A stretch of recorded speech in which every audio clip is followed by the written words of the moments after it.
त्यांनी आपली नोंद घेतली आहे सुरत सारख्या महानगरामध्ये.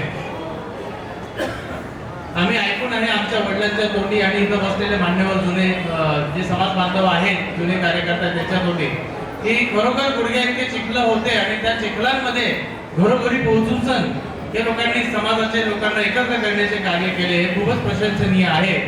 तर इथं बसलेले सर्व मान्यवरांसाठी मी टाळ्याचा गडगडाट करून त्यांचं स्वागत करण्याची इच्छा करतो. सर्वांनी त्यांना टाळ्या वाजवून स्वागत करायला पाहिजे. संघटन कोणीही बनवू शकतं, पण संघटनाला एवढ्या वर्षापर्यंत एवढं सुरळीतपणे पुढे नेणं आणि संघटनाच्या मार्फते चांगले कार्य होणं हे फार वेगळा भाग आहे.